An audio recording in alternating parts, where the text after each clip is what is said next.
sobre dinheiro com religião também, né? Acho que tem a teologia da prosperidade que ela acaba misturando um pouco de tudo, né? Desse performance de rede social com Deus, com dinheiro. Como é que é a questão da religião e do dinheiro, Michel? Castro, o dinheiro sempre teve misturado com a religião, tá? O capitalismo nasce a partir da religião. Tem um fulano, muito importante sociólogo, chamado Weber. O Weber escreveu um livrinho que se chama Ética Protestante e o Espírito do Capitalismo. Isso no começo do século XX.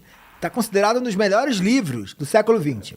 E o Weber acorda de manhã lá na Alemanha e fala o seguinte, olha, tem uma coisa que é estranha.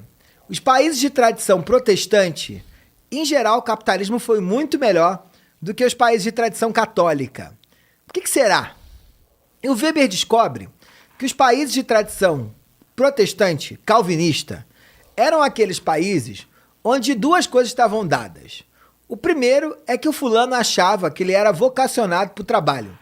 Então Deus te dava um chamado, que é ter um canal no YouTube, trabalhar com internet.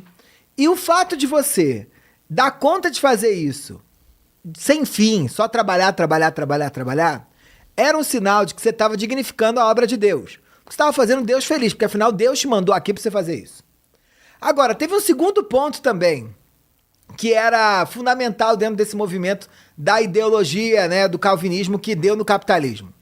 O Weber vai dizer que o pessoal do protestantismo tinha um outro elemento importante, que eles achavam que, como você estava aqui, né, para trabalhar para a obra de Deus, e você só tinha que trabalhar, todo o dinheiro que você ganhava, você ia investir em você mesmo. Você não ia ficar preocupado em gastar, comprar blusinha, viajar, beber, nada. Você ia viver uma vida ascética, pensada para o trabalho, porque o trabalho era a coisa que Deus te mandou aqui, e mais do que isso, era só trabalhando muito, deixando Deus feliz, cumprindo a tua vocação, que ia ficar mais ou menos, você ia ter mais chance de ir pro paraíso, né? Então isso criou um mundo de gente que só trabalhava, ganhava dinheiro, não gozava dos prazeres da vida e reinvestia no trabalho. E assim o capitalismo foi indo. Sabe quando na escola, toda vez que você tá estudando, o professor pergunta assim, 3 antecedentes da Revolução Industrial. A gente tinha que escrever acumulação primitiva de capital, né? Isso aí é acumulação primitiva de capital. Gente que ganhou dinheiro, não gastou dinheiro e reinvestiu o dinheiro eternamente no próprio negócio para deixar Deus feliz. O que acontece é que esse pessoal do protestantismo calvinista achava que viver na Terra, a vida, era um inferno. Bom mesmo ia acontecer depois que você morresse, que não estava garantido, que era viver no paraíso. A gente, nos anos 70, no Brasil, vai reinventar esse negócio. E vai inventar a teologia da prosperidade. Muito fortemente conectado com correntes ideológicas do novo pentecostalismo, ou do neopentecostalismo, inaugurado ali nos anos de 1975, no Rio de Janeiro. E o principal baluarte é o bispo de Macedo, da Igreja Universal do Reino de Deus. E o que o bispo vai dizer junto com outros que no mesmo momento? E repara, esse é o momento que o capitalismo está passando por uma revolução importante, que é a revolução neoliberal. Que é o momento onde a gente vai achar que você é dono do teu destino. Se as coisas estão dando errado, é você que tem que fazer dar certo. Que o Estado não presta para nada. É que a Margaret Thatcher tá lá bombando na Inglaterra, o Reagan tá começando a bombar nos Estados Unidos. E a gente vai inventar esse negócio aqui no Brasil. A igreja vai dizer o seguinte, olha, os protestantes, não calvinistas, neopentecostais, eles vão dizer o seguinte, rapaz, olha, paraíso é depois também, mas a vida boa pode estar aqui também. E como é que eu vou saber se Deus está sendo legal contigo? É se você está vivendo uma vida próspera. E essa vida próspera é uma vida onde, através dos sinais de consumo, você vai ter consciência que Deus está feliz contigo e que você está fazendo valer viver aqui.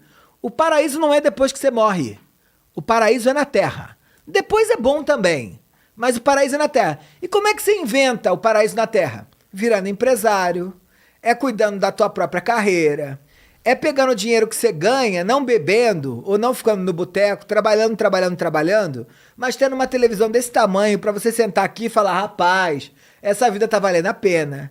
É viajando com a tua família, é fazendo seus filhos entrar na escola, é organizando uma lógica de consumo, onde o fato de você saber se você tá, né, tendo uma vida boa ou não, ou tá cumprindo os desígnios de Deus ou não, é baseado nas coisas que você compra e na vida que você leva.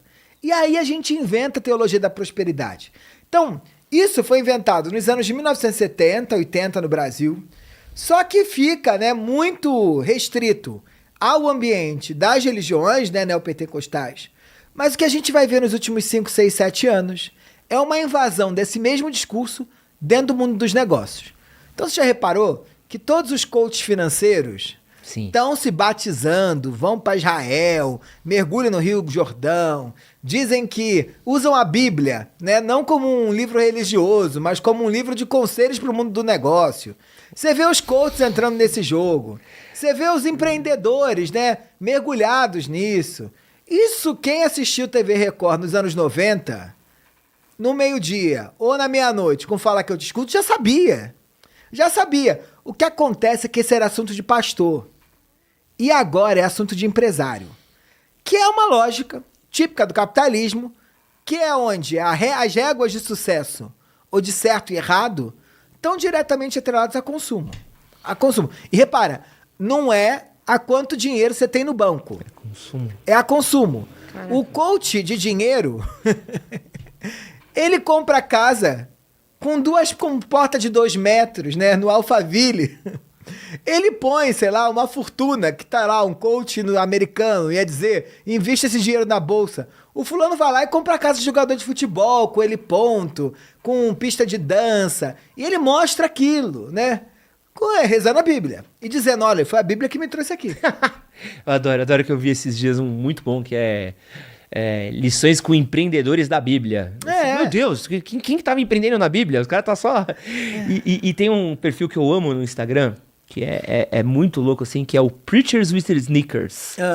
Que são de pastores americanos que usam tênis de luxo. E, pô, pra mim... E acaba sendo... Pra mim, pelo menos, acaba sendo um contrassenso com o que até mesmo o próprio Jesus Cristo acabava falando, né? E aí você vê que existe todo um discurso pra não. Deus falou isso, mas na verdade ele quer que você seja rico, né? Jesus era muito rico, né? Porque marceneiro ganhava muito dinheiro.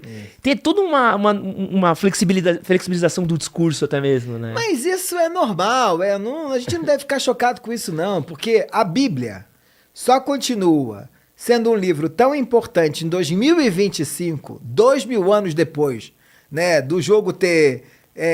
dos fatos terem acontecido, se ele aconteceram, né, mas a gente tomar que eles aconteceram, porque na medida que a gente vai lendo ela, a gente vai dando novos significados pro que está dito lá.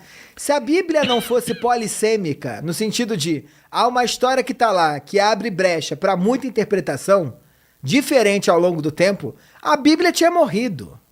A mesma coisa com Torá, a mesma coisa com o livro dos muçulmanos. Eles são livros que se mantêm vivos porque eles são reinterpretados a todo tempo. E eles permitem múltiplas interpretações. Então, a Bíblia, a mesma palavrinha, a mesma frase que serve para um determinado tipo de discurso, serve ao outro também. Mas agora, o capitalismo teve envolto com religião desde sempre. A gente falou de livro, para falar da Bíblia, mas eu quero falar agora de cultura, né? Nas poucas viagens